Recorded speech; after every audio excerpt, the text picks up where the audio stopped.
Hello, hello. How's it going? Just Average Schmo back once again. Just went outside for a little bit to put some garland up on my front porch railing. That stuff's a pain in the ass, let me tell you. I hate it because you go to try to tie it off and then it just wants to break. So then you end up with a little piece about this long that you can't do anything with. Yeah. But I got it all up, all decorated. I think I'm done with Christmas decorations now. I was debating about maybe buying some more lights because I put up 2 trees. I put one in my bay window downstairs, and then I put one in my library window, which is just the next room over. That one's, well, they're both pre-lit trees, but the one I put downstairs, none of the lights come on. So I just add a strand of lights to it. But the one in the library, only the middle section of the lights in the middle of the tree come on. So it looks a little goofy. But I don't feel like screwing around with trying to go through and find which bulb is blowing. I mean, I haven't bought a Christmas tree, well, in forever. So I don't know. Maybe they make them different now. So maybe if I was to get a new one, that would be an issue. But I would hope that somebody would come around and make it to where that doesn't happen. You know, to where if one of the bulbs blows, that's the only one that blows. You know, instead of wiring each and every one of those lights in series, you know, wire them so that they're in parallel. So that if one goes out, the rest of them still stay on because the power is just basically going by the one that's out. Whereas when they're wired in series, if one goes out, it knocks all of them out. Or at least in that section. So, yeah. But, I don't know whether I will or not. I'm thinking, probably not.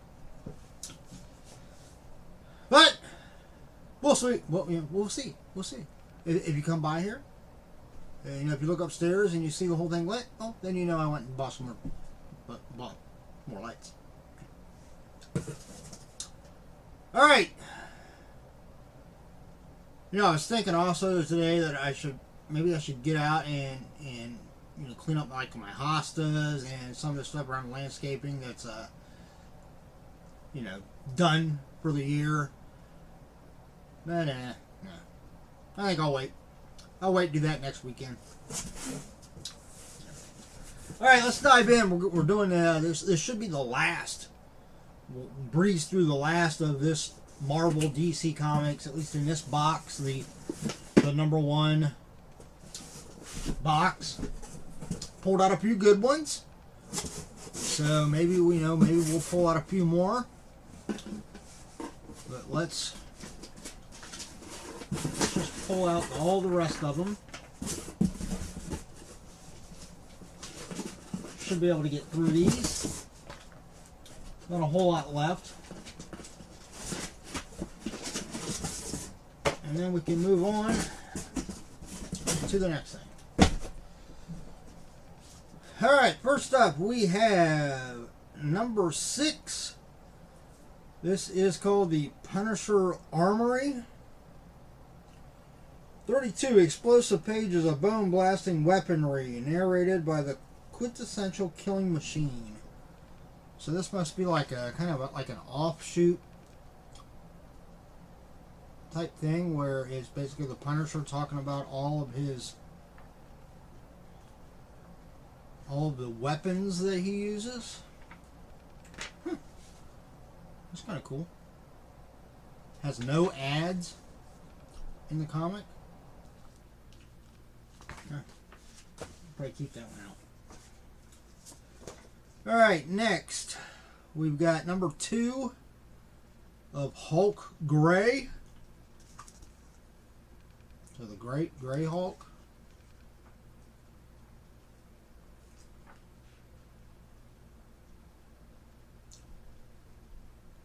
Story by Jeff Loeb and Tim Sale.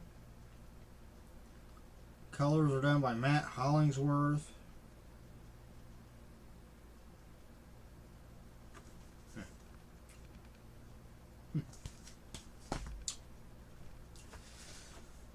Alright, next we have a Marvel Annual X-Men Days of Future Present, Part 4 of 4. This is featuring the Fantastic Four, the New Mutants, and X-Factor. So it's got everybody in it. Which is normally how annuals are. They normally cross over. And you can tell this one's a little bit older. Pages are showing their age a little bit. They're still, I would still call them white pages, but of course part of that is just because of the type of paper that, you know, these older ones were printed. They were printed on more of a matte, like newspaper type paper, as opposed to, you know, newer comics are all like high gloss pages. Put a date on it.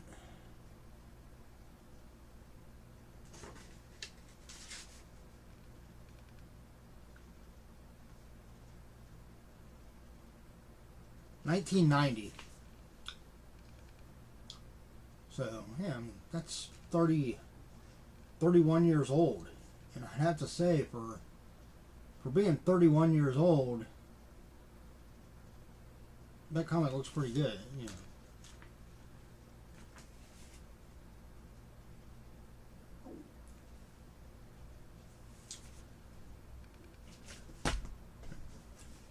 Next,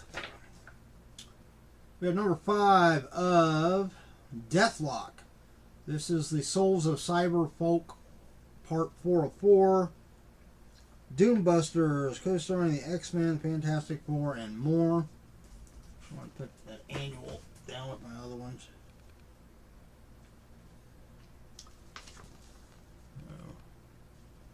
We have the Thing on there, Mr. Fantastic, Wolverine. I'm not sure who the other guy is there. Somebody using a gun. I was going to say maybe it's Luke Cage, but it looks a little small for Luke Cage. So, I don't know.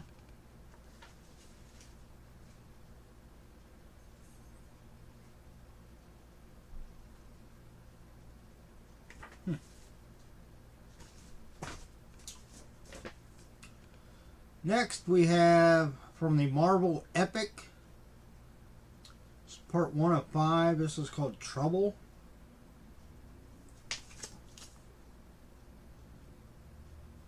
Okay.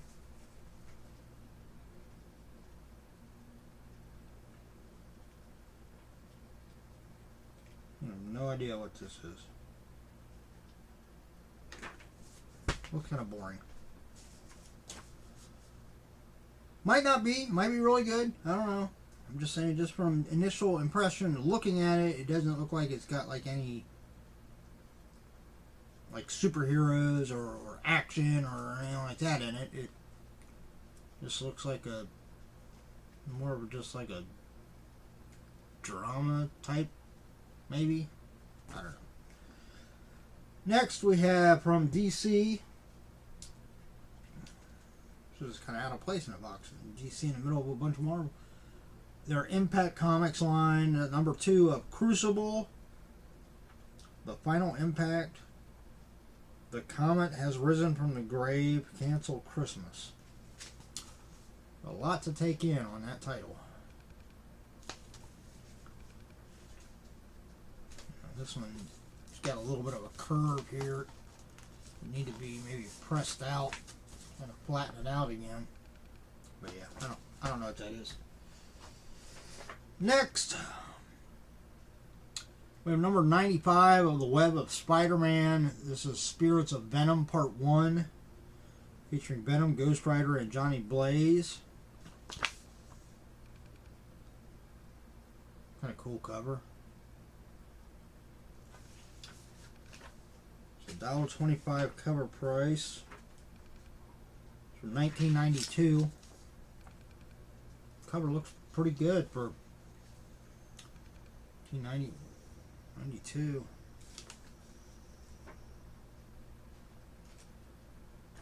Yeah, that might be a good one to like actually get, even though it's not like a key issue or anything, but you know, some of these might be good to, you know, after I read them, of course. Maybe send them in and get graded and get slabbed. You know, so that they're fully kept for posterity. Alright, I guess we do have a few more DCs in here. Here we have number 10 of Contagion, Azrael. That looks like a Robin down there that's been skeletonized.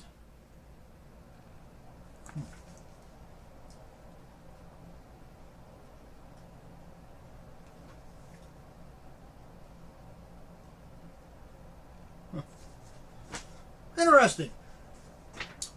Alright, next we've got number 2, Superman Metropolis.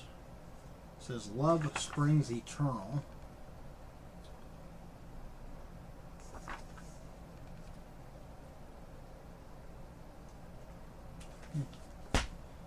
That one don't seem very interesting to me. Number 62 of Justice League International, Elemental Fury. I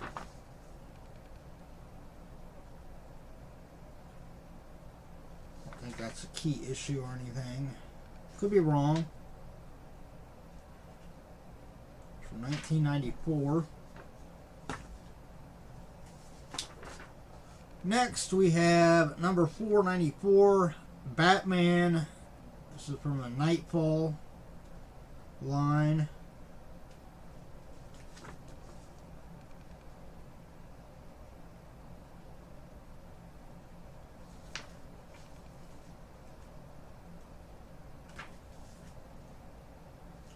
That was in pretty good condition too. Alright, next we have, I don't know which goes here. We have the Spectre, number 12.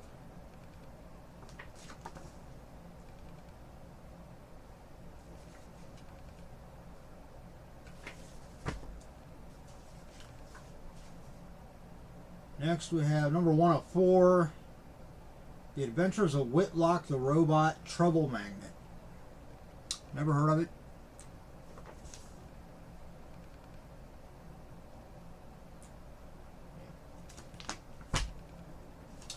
And last one in this box. This is from DC. It's a number 1, a 12-issue maxi series suggested for mature readers called Sonic Disruptors. The cover looks kind of weird. I don't exactly know what that is on the cover. It almost looks like a jukebox, right? It's like, here's the needle, and there would be the records or the newer age CDs. Kind of picture the title, Sonic Disruptors.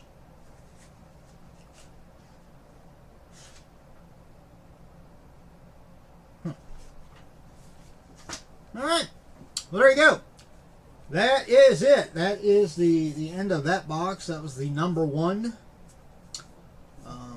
lot out of my Cards 1 mega bundle that, like I said, I got years ago. Is when I got it. It's been sitting over there ever since. If you enjoyed the video, if you enjoyed looking through some of those older comics, give me a thumbs up. If you're not a subscriber, subscribe. This is something I've just been doing because I need to go through it and kind of fill in with content until I get some of my other mystery boxes that I've ordered. I've got a couple from Undiscovered Realm coming. I've got one pop box, a damaged pop box coming from I Want This Stuff. My BAM box should be coming.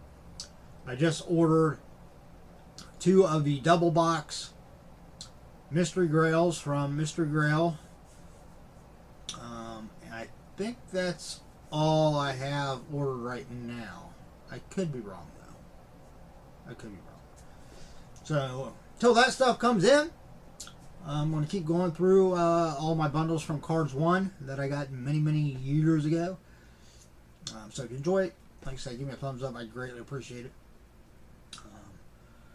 Not sure what'll be next. I'll just see what the next box is over there and pull it out, and we'll go from there. As always, stay safe and stay healthy. That might be getting hard to do now. You know, I thought we were getting through all this coronavirus crap, and now we got some, the Omicron variant or whatever. You know, it's amazing how, I'm not saying anything, I'm not making any accusations here. I'm just saying it just seems kind of weird how everything's going fine, and then all of a sudden, like out of the blue, we have some new variant to deal with. All right, you just, I'm not saying it isn't. I'm just saying it's just weird. I mean, I don't remember anything in history where this has happened. Like the first SARS virus, when we had that, and that's, from what I understand, that's technically what this is. It's coronavirus. It's in the grand family of coronavirus. But it is, in particular, this COVID-19 was actually a SARS-2 coronavirus. So in other words, it's very similar to the first SARS virus that we had. That's from what I understand. And I don't remember when we had dealt with SARS before all this. You know, I mean, you know, we never deal with like this with anything else we've had. West Nile, H1N1, swine flu, you know, all those different viruses that we've had. We've never had, I don't think, where another variant keeps popping up. And where we basically got to keep dealing with all the crap we're dealing with the mask and, you know, having to show your proof of vaccination and this and all that and everything. I don't know. Don't know. Like I said, I'm not making any accusations. I'm just saying it just seems weird. You know, hopefully it's something that becomes a thing of the past, and it'll be much easier for us to stay healthy. But in the meantime, look out for yourself and those around you. And until the next video, I'll see you later.